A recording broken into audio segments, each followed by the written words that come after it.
Hi there, and welcome to the Mindful Marathon podcast. I'm your host, Dr. Michelle Quirk, a run coach and pediatrician. Mindful Marathon is all about helping runners of all types to run their own race. Whether you are a seasoned runner or you're just getting started, I want to let you know that you're welcome here and that you're in the right place.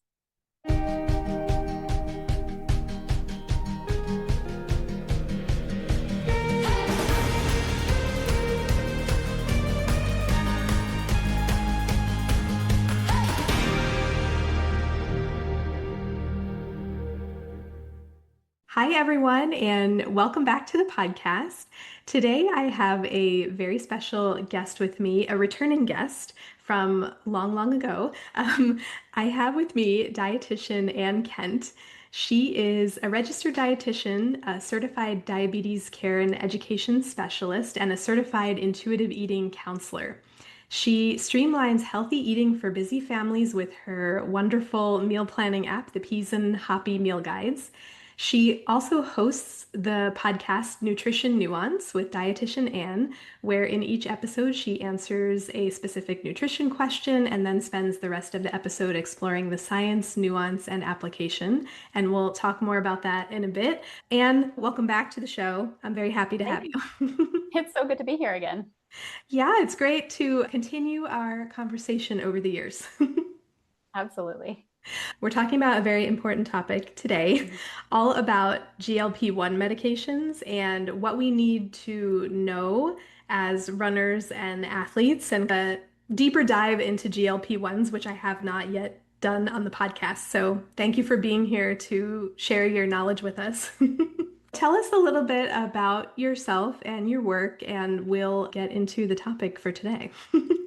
Yes, absolutely. My career as a dietitian started in diabetes. That's why I'm a certified diabetes care and education specialist. I worked in outpatient endocrinology clinics for about a decade. And then I transitioned into my own private practice where I wanted to take what I had learned and what I was teaching clients in practice and help them to actually put that on the plate. And that's what I do with my meal planning app, where I give examples, I send meal plans, and I give you actual examples of what it looks like to eat healthy for blood sugar, for inflammation, for all of these different conditions in a way that tastes really good and makes it easier to go to the grocery store and do all that stuff. So that's where I'm at now at Peace and Happiness, my small business. GLP-1 medications were first developed for type 2 diabetes. And to be honest, they were such great medications to use. They are a hot topic right now. And I always joke with people that I worked with GLP-1 medications before they were cool, because that was a major medication class that we used when I was in the endocrinology clinics. Yes, I feel like we forget that fact that these medications have been around longer than the last couple of years. But they're very Absolutely. hot right now. They have been obviously wildly popularized for their weight loss side effects. When I was working with them with diabetes, weight loss was a known side effect of them.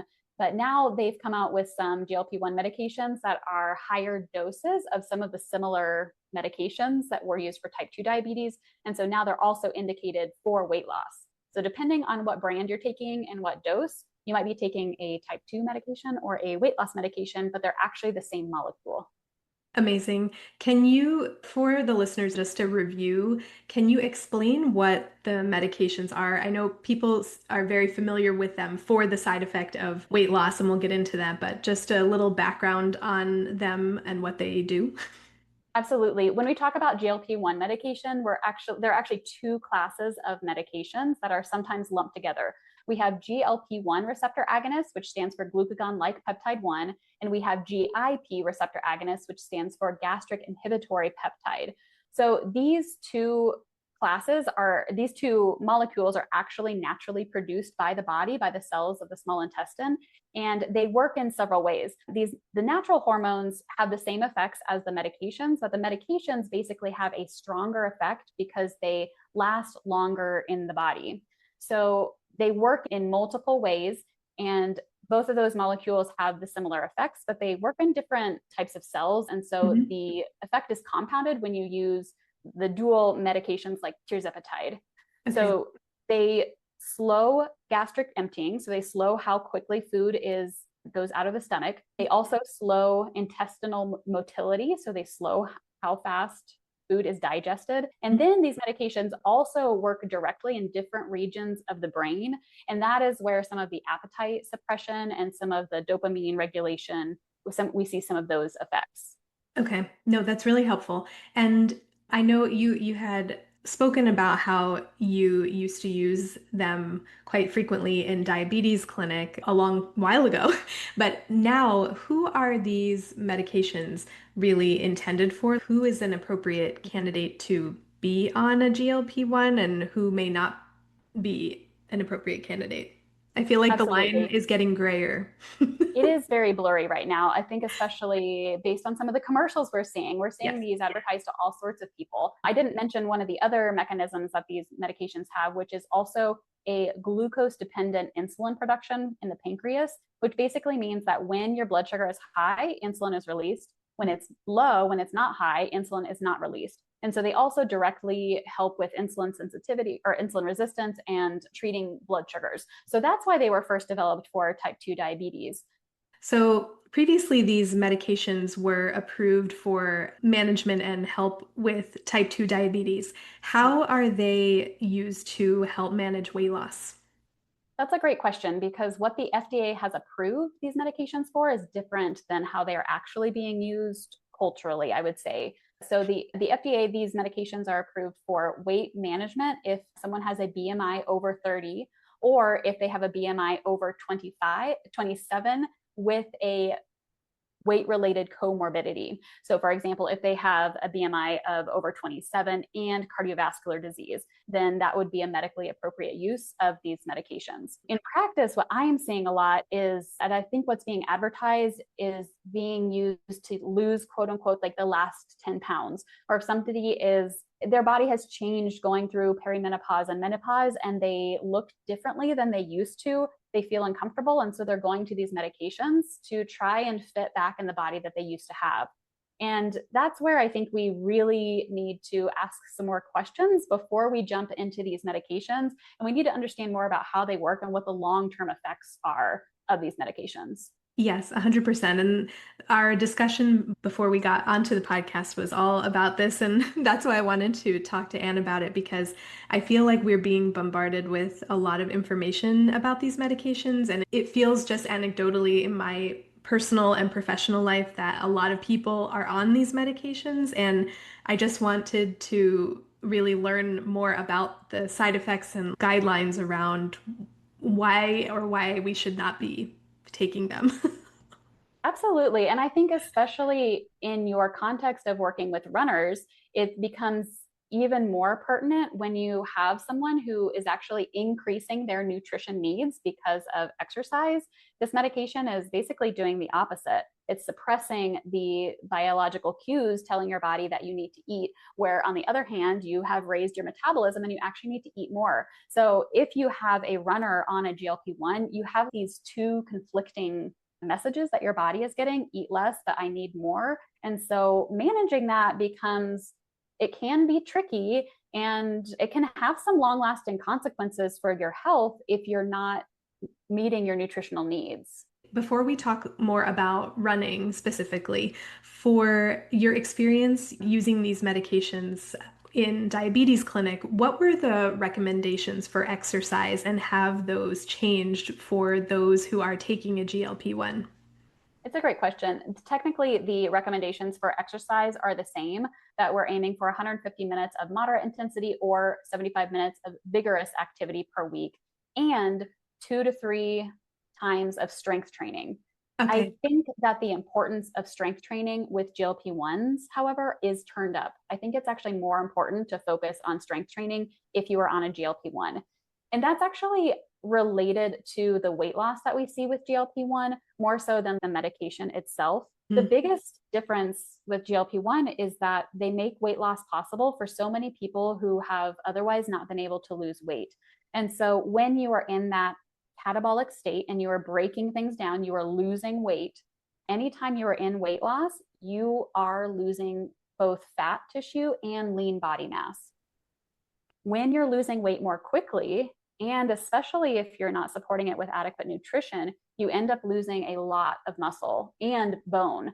And so that's why strength training in particular is so very important. It's the only mechanism we have to prevent that muscle and bone loss. Yeah. And so I know everybody on the podcast will know that they'll get tired of hearing about the importance of strength training, but we talk about it for all the time for injury prevention in running, and it becomes that much more important to maintain our muscle mass if you are taking one of these medications. Yeah, it's for the first time, it's not uncommon to see big weight loss, like 2 pounds a week or more. And at that rate of weight loss, there's no way that you're not losing muscle. And I would argue is actually too quick. And we should consider what dose and consider what's happening and try to slow that weight loss down. Yeah. Now, to go into maybe running specifically, you alluded to this before. I think as runners, we need to be fueling ourselves appropriately. But if you're on one of these medications, a big issue or it's a side effect is that runners will tell me that they simply aren't hungry when they are taking this medication. Can you speak a little bit about the specific challenges there that creates for a runner if you're not feeling hungry, obviously, signs that you may not be eating enough and like things you can do if you aren't feeling hungry in the moment? Definitely. So someone might actually be feeling signs of hunger. They might just not recognize them as signs of hunger that they're used to. And so what these medications do is they turn down the food noise, which is basically the amount of thought and time you spend thinking about food. And so if you are used to having a lot of those food thoughts go on, and then you take this medication and you no longer have that, you might perceive that you are not hungry because you don't have that food noise. However, if you are feeling brain fog, if you are feeling lethargic, if in the afternoon you feel like a crash and you just need caffeine, you might not need caffeine, you might need calories. And so your body is still telling you it's hungry. It's just not in that stomach growling, I'm thinking about food all the time, craving sort of way that you're used to. That's a little bit tricky because oftentimes those symptoms are at a more severe hunger. You're in more need of calories than normally you would be at those a normal hunger level without a GLP-1. So if someone, I would say also that even on a GLP-1 medication, you should be feeling some hunger. If your hunger is truly at zero and you feel like you can go all day without eating, or if you are going all day without eating, you really need to talk with your doctor about if you're on the correct dose. If you can't eat, then I would highly recommend that you consider lowering the dose, maybe switching medications if you're already at a very low dose, or maybe this medication is not for you. Even if you are in a larger body, you still need to eat. And I think that because of our culture's fat phobia, it often feels like if you're in a larger body, like, why would you need to eat? But you can still have muscle wasting in a larger body. Mhm. You will have muscle wasting if you are not getting adequate nutrition. Yeah, I think people don't always recognize that. It's so hard. It's so hard in the current climate and just what we are seeing every day and bombarded with every day. But that is a really good point. I Mhm. think we have forgotten that hunger is a normal, natural experience and it's Yeah. designed to tell your body that you need fuel. So sometimes, for many reasons, the hunger cues get bumped up and amped up in someone, and that's why that they're at a higher weight, and that's why they can't lose weight because when they're responding to hunger, they're at a higher weight. Maybe that person could benefit from a GLP-1 because it brings that hunger level down to quote unquote normal. Yeah. But if it brings it down to zero and allows you to not eat for an entire day, that's too much. That is Yeah. not metabolically healthy. That is not good for your term wellness. And so, like intermittent fasting, I think a lot of the same concepts apply and a lot of the same kind of cautions that I would give around things like intermittent fasting still apply. It's just that GLP-1s make it easier to do those things, which otherwise would be hard. And they were hard for a reason. They were hard Yeah. because they were bad for your body. Exactly. Could you shift a little bit into speaking about some specific targets in terms of protein and or carbohydrates? So for people who are taking GLP-1s, I know a lot of this is going to overlap with regular targets that I recommend to my runners all the time, but just so that we have a sense of what our goals should be and then how we can tweak it if we're not feeling hungry. Definitely. And I want to point out that these are minimums that I'm going to be talking about. And so if you're able to eat more than this, and especially if weight loss is a goal, if that's why you're taking it, if you're still seeing a weight loss of a pound a week, that's fantastic. You don't need to lower any of these numbers. So the minimum amount of calories that I would say to aim for is don't go under 1,000 to 1,200 calories.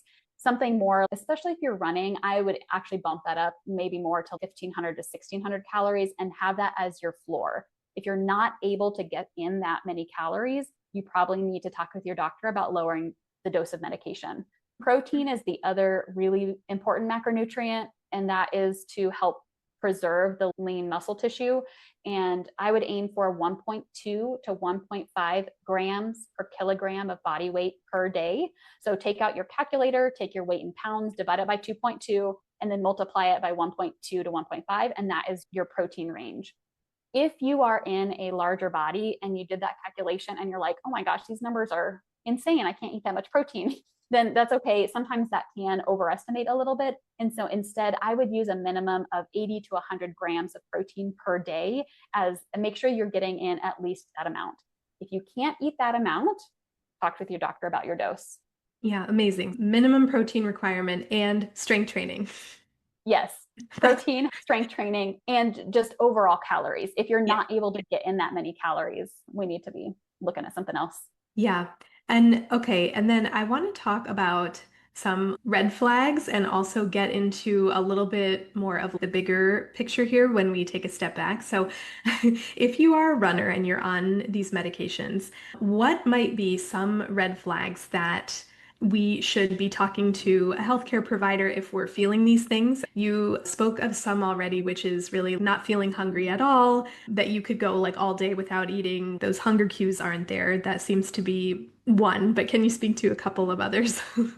Sure. So those would be like the immediate symptoms that I would reach out to your doctor. Those are not things to necessarily go to the emergency room about, but you do Yes. need to, if you allow them to continue, then it's going to be bad. Something that is more serious is if you're experiencing a lot of vomiting and you're not able to keep down fluids or food. That might be a go to the ER situation, depending on what your hydration status is and if you're feeling really terrible. Beyond that, the symptoms that we start to look for are honestly their malnutrition. So if your hair is falling out, that's a sign that you're not getting enough protein. If you are feeling fatigued and weak all the time, that's a sign of malnutrition. Again, this can happen even if you are in a larger body. So, Hmm. if you're in a larger body, you can still be malnourished, you can still be undernourished, and you still deserve to eat.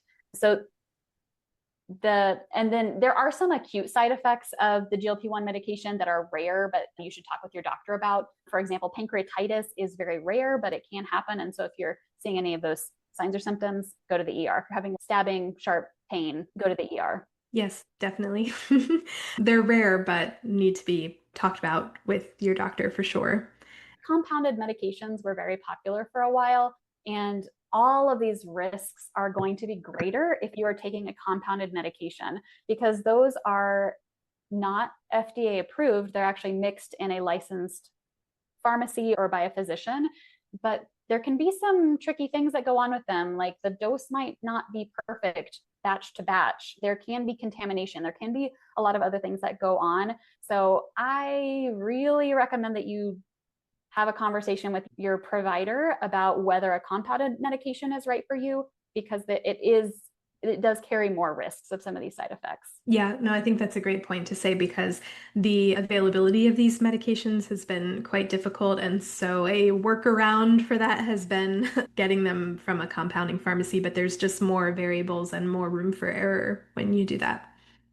Absolutely. If somebody out there is listening and they have considered starting one of these medications and they feel that they are a candidate for it and they've talked it over with their doctor, what other part of the conversation should they speak to their doctor about before they start one of these medications? It sounds like we've gone through expected side effects and goals for our fueling and nutrition while we're on them and exercise goals, but are there other things that they should talk to their doctor about before starting one? We've talked about all of the physical needs that you have, but I think it's really important to think about the emotional needs and the psychological impact of weight and body image and all of this. Because while GLP-1 medication can likely make you lose weight, it does not help you with body dysmorphia. And so I think it's very helpful to work often with a licensed professional, a certified intuitive eating counselor, a therapist, a dietitian, someone who does work in this area to help explore a little bit about what it is about weight loss that you want. I think oftentimes we conflate weight and health, or body image and health, or body image and weight. Like all of these things are talked about and they're used synonymously, but they're actually distinct different things. And you can lose weight and it can be healthy or it can be unhealthy. You can lose weight and feel better in your body or worse in your body. And so GLP-1s are not treating that psychological impact. And whether or not you lose weight from them, I think you deserve to have that aspect treated as well. Yeah. So for everybody listening, I will link this in the show notes, but Anne has a wonderful episode on her podcast all about GLP-1s. And one of the takeaways that I had after I listened to the episode was really that team approach if you are going to start one of these medications. So having not just a healthcare professional, but also a dietitian and maybe a therapist, a counselor, a coach, having a lot of people on your pit crew because it's not just about the weight loss. That's one of the takeaways that I took from it. I agree. And weight holds so much in our society and our culture. And I mentioned before, just like how bodies change normally during life. And I think we are in this strange phase culturally where we expect our body to look like it did 10 years ago. We expect our face to look like it did 10 Mhm. years ago. And it just doesn't. We age and we change, and bodies change, and they're meant to change. And differentiating between what is normal versus what is maybe metabolically unhealthy. There could be two things there. And Yeah. I think having a healthcare provider too who's willing to talk with you about some of those pros and cons and is willing to come at this from a weight neutral approach, because I know sometimes it's easy to just say you'll fix your diabetes if you lose weight, but there's a lot more to it than that. Yeah. Yep. I love all of what you talked about with this topic. For some individuals taking these medications, I feel like there's a fine line in terms of developing potentially disordered eating patterns or mindsets, and those can be amplified by taking these medications. What have you seen in your practice with that? I'm so happy you asked this question, because I do think that disordered eating and eating disorders are almost being promoted right now, especially when we're using these to get that last 10 pounds of weight loss that is actually not related to health. You would actually be healthier if you had that extra 10 pounds on you, but there's something about our culture that we're prioritizing the skinny culture again. So I mentioned food noise earlier and Oh, how yeah. these medications can help to decrease the food noise in a healthy way for some individuals.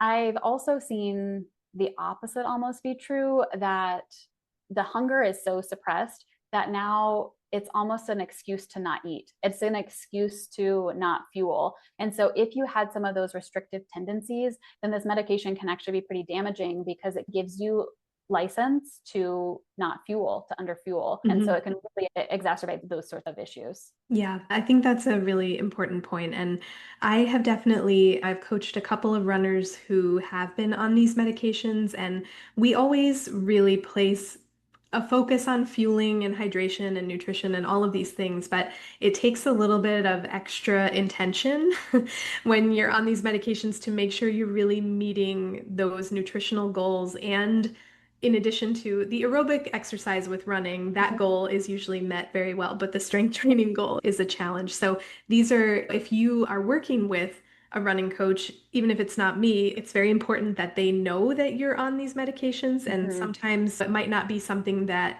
you would think to disclose to a running coach or your strength coach or your personal trainer, but it's important for those people on your team to know about it.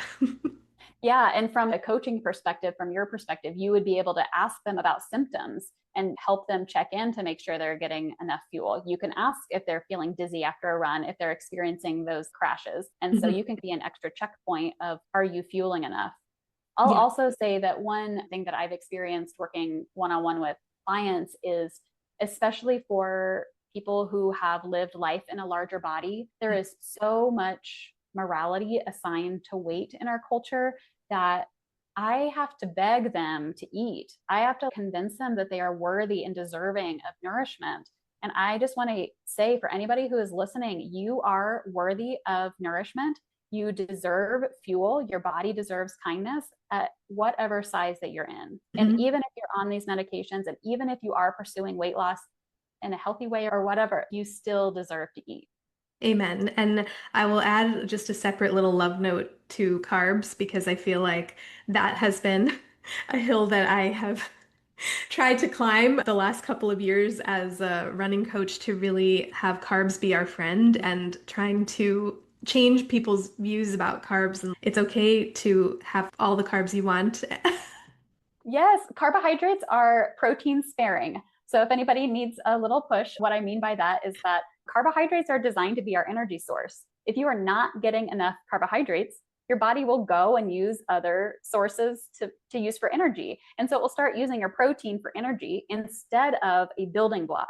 We want protein to be used as a building block. So you need to have enough energy to let protein do its thing. So, amen, eat your carbs. I left out bagels, muffins. Oh, Anyway, yes. you get the idea. Savory. But thank you for saying all of that. And then I wanted to close out with just a couple of quick rapid fire questions and then we'll wrap it up. But three questions for you. So one is, what is one nutrition mistake runners on GLP-1s most commonly make? Underfueling. You're getting enough calories and protein. Okay, number two, what's one thing you wish more physicians understood about nutrition support for patients who are taking these medications? I wish they understood that more weight loss is not always better. Sometimes we see those numbers going down really quickly and it looks exciting, but it actually means they're being malnourished. And last, number three, what's one takeaway you hope every runner listening remembers from today's conversation? You deserve to eat. Love it. Okay. Now, I told everyone that you have a podcast and we'll link that wonderful episode that you did about GLP-1s, but tell everyone where they can find you. Yes, I am loving supporting the public in answering some of these questions that people have. And so the podcast Nutrition Nuance with Dietitian Ann, we talked about it at the beginning that I'm trying to answer your questions. So the questions that people come to me, family, friends, clients that they ask all the time. So I'm answering that question really directly and succinctly in the first 5 to 10 minutes. So if you don't have time to listen to a big podcast, you can stop there, or you can stay with me and learn more about the nuance and the science of why I came to that conclusion. And I wanted to do that format in opposition to the way social media is right now. There's a lot of hot takes and there's a lot of clickbait and there's a lot of sensational information out there. And I feel very passionate that there is no one size fits all and there is a lot of gray area. I think you probably heard it in this GLP-1 conversation. I am not opposed to anything, but I do want to be your advocate to make sure that your body is getting what it needs. So a couple of the episodes that I have are, how much protein do you actually need? What are macros and do you need to track them? Are carbs actually that bad for you? Spoiler alert, no, they're not. And then the other thing that I'm doing right now is, you mentioned my app earlier, so the Peas and Hoppy Meal Guides, which you can download directly from my website, Peas and Hoppiness, if you want to check out some recipes. But in that, I have also created a community for our members so that if these questions you'd like a little bit more nuance or information about, then I do have a special community forum inside the app where we dive a little bit deeper. So think like it's like a Facebook group, except you don't have to get on social media. So if you're trying to decrease your social media time, come hang out with us in the app. Thank Well, you so and much. yeah, thank you so much for joining me. This was a very in-depth and very robust conversation, I think, about GLP-1s that I have been meaning to do. So thank you for giving me the nudge to do it. I think it is important. So I appreciate your time and the offer Yeah. to be on the podcast. Yeah, and thank you everyone for listening. And if you have additional questions about this, or if you have other nutrition questions, please send them my way because I'm always looking for new ideas for episodes down the road. So thank you for listening, and we'll see you next week. Thank you for listening today. If you enjoyed the episode, please share it with a friend. And if you have a moment, please rate and review the podcast so that we can reach and encourage others to tie on their sneakers and join us out there on a run. See you next time.